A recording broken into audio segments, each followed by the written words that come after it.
Hello everyone and welcome back to The Games Must Go On, a series that has absolutely no lore implications whatsoever. Mario plus Rabbids Kingdom Battle is a game that came out back in 2017 and its obvious selling point is that you get to play as Mario with a gun! Now this of course comes with one obvious challenge, and that is why today I am asking, can you beat Mario plus Rabbids Kingdom Battle while never using a gun?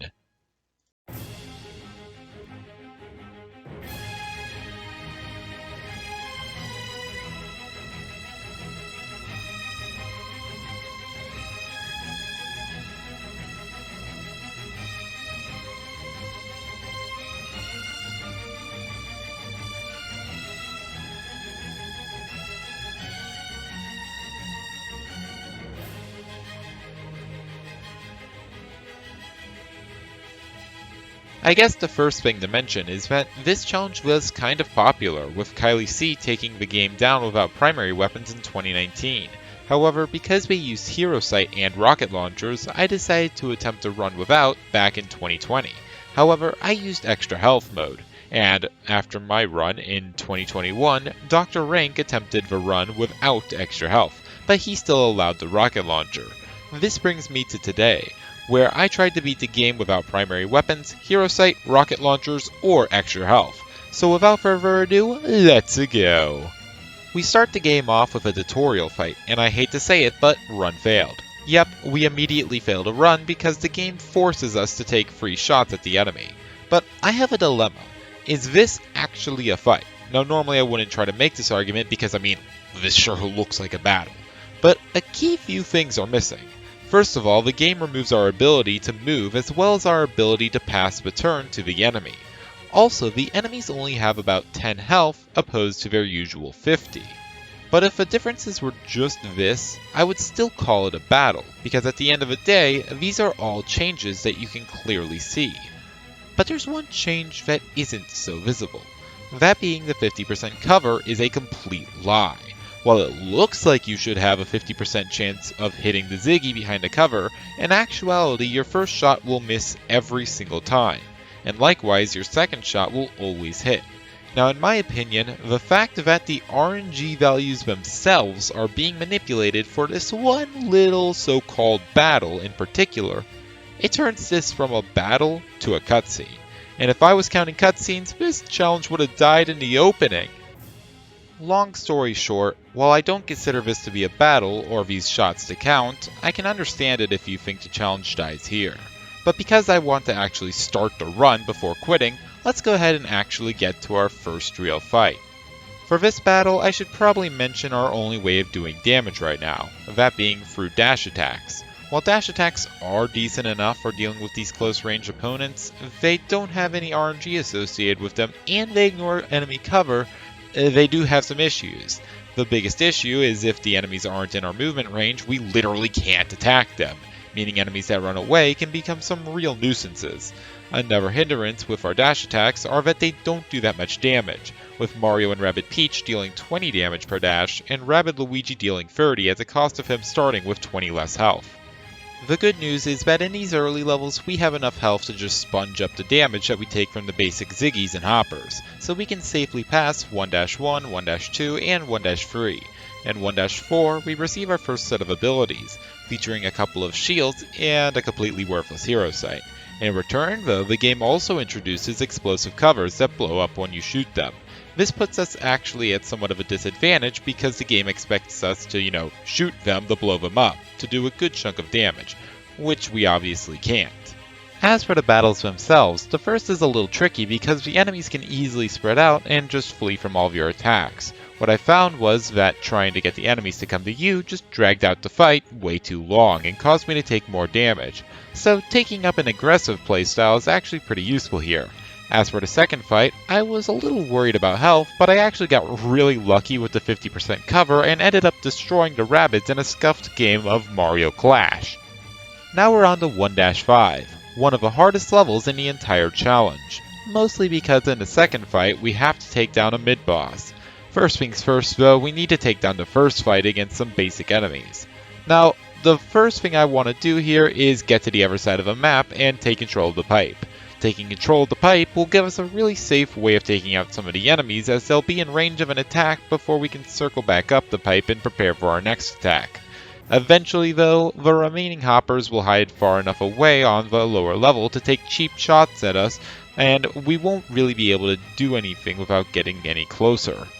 This leads us to the scariest part of the fight, because once we start chasing the rabbits down there, they can easily team jump up to the upper levels to escape and deal extra damage from the high ground bonus they get. Thankfully, it didn't take too many attempts to get lucky enough to survive. Unfortunately, just surviving isn't good enough, because next we have a mid-boss, the Rabbid Plant. However, we do get a mushroom before the fight to heal 70 damage. Or at least that's what it's supposed to do. Instead, counter-argument, I'm just going to make it heal all the damage I've taken with a simple trick. You see, when we save the game and quit, the game will save my current health, however it does not save that the mushroom has been used. Which means by quitting and re-entering the game, we can go ahead and get the mushroom to respawn and heal to full health. With full health, the mid-boss should be a piece of cake, is what I'd like to say, but of course, I wouldn't be that lucky. In order to defeat the Rabbid Plant, I need to fully understand its AI in order to manipulate him into the palm of my hand.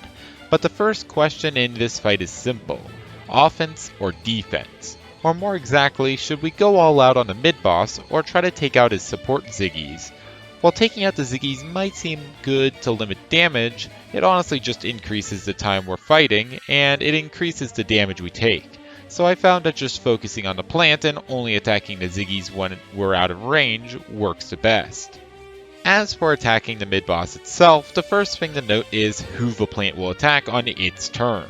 To the plant, the players fall into three states: out in the open, too close, and behind cover. If any players are out in the open, the mid-boss will attack them at the start of its turn. If no one's out in the open, the plant will try to run to a spot where someone is out in the open. Now this may sound helpful because if no one's accessible to the mid-boss, we could use cover to block its attacks.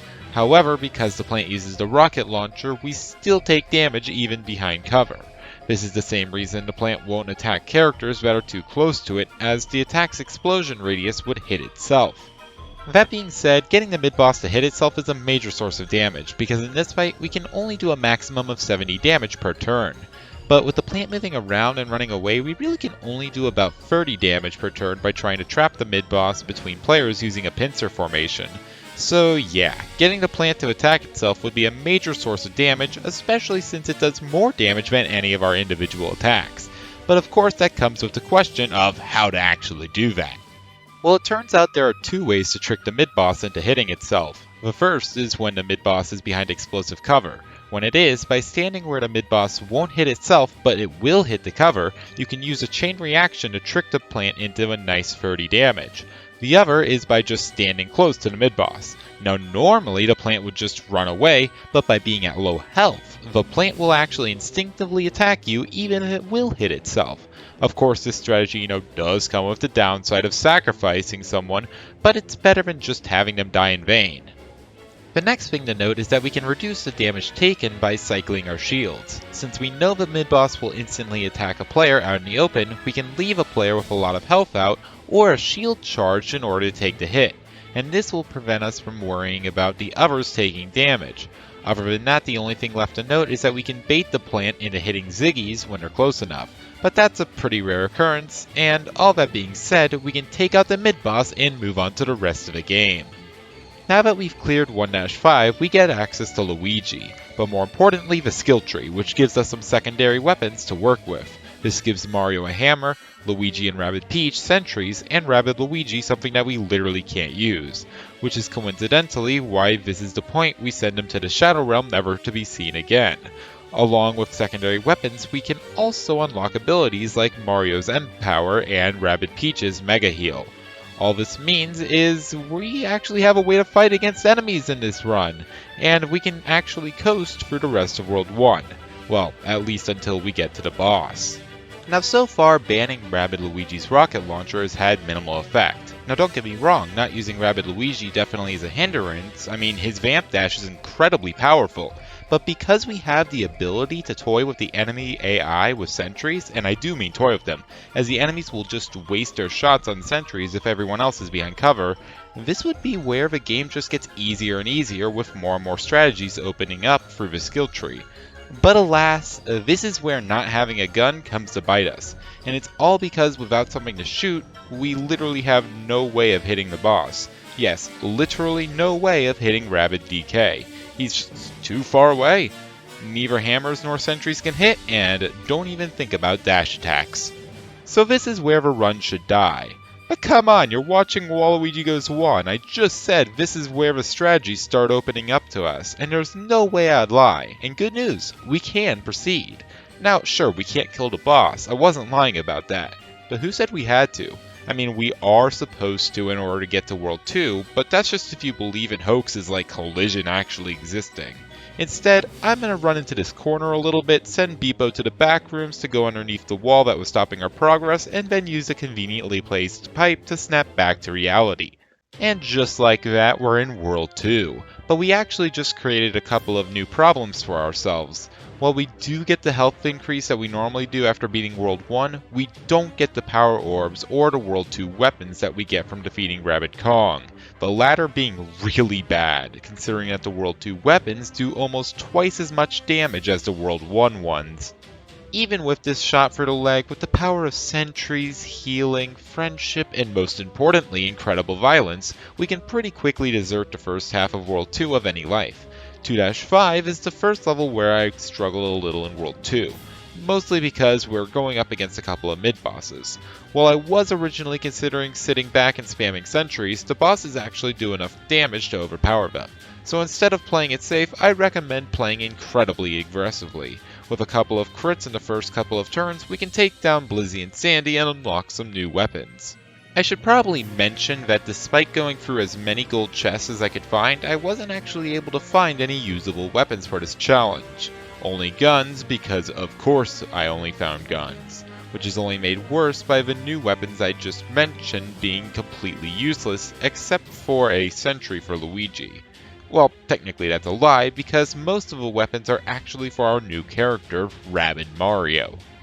Rabbid Mario is essentially a better version of Mario. Just like Mario, Rabbid Mario wields a hammer, which isn't a bad weapon, but it isn't a sentry. On the other hand, Rabbid Mario also wields Magnet Dance to lure enemies close, which just magnified the hammer's power tenfold. Also in terms of status effects, Rabbid Mario houses Stone and Vamp. All this means is you can drop Rabbid Mario center field, bring the enemy in, and then force them into losing a turn. And don't even get me started on mixing this character with M-Power. There is only one downside to this Rabbid, that being since all of our attacks have explosive damage, after we attack with Rabbid Mario, if we want to attack again, there's a good chance we're going to be hitting Rabbid Mario as well, so sending him into the battle can be a risky move. Either way, with World 2 weapons, he is definitely not a bad option, and we can use him to get through 2-6, 7, and 8 before getting to the World 2 boss. And this boss really isn't that bad, and that's mostly because we're given Peach in this battle by force. While Peach, yes, is the weakest fighter in the game by far, with just a Grunaduck, she has a healing jump that heals all players in a radius every time she team jumps. And that just turned this fight and basically the rest of the game from a game of strategy to a game of healing like there's no tomorrow. By spam healing with both Peach and Rabbid Peach, we can become basically immortal, and most risk is removed, and we can just take out the Icicle Golem without much issue. And that basically ends the run. While technically we do have half the game left, I ended up just continuously using spam healing with the two Peaches.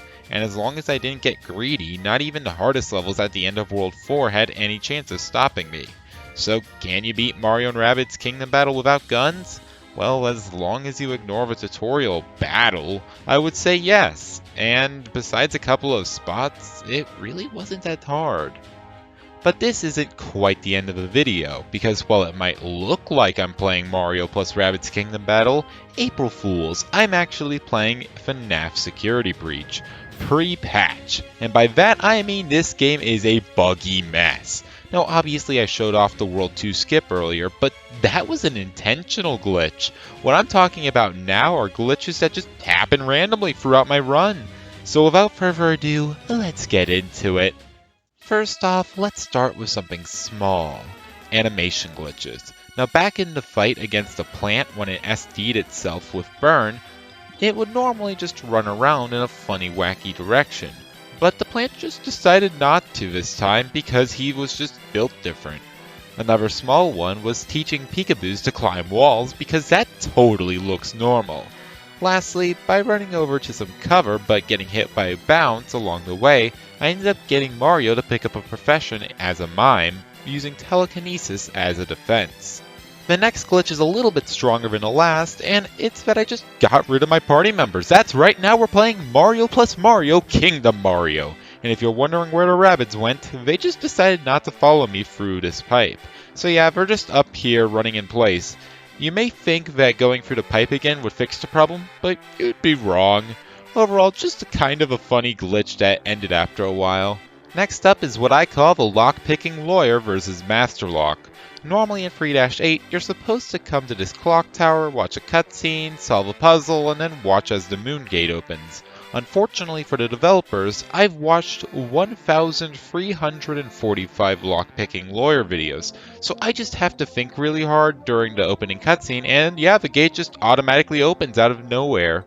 In actuality, I think the last trick was actually caused by the Megabug. What's the Megabug? Glad you asked! The Megabug is something caused just by playing the game for a really long time.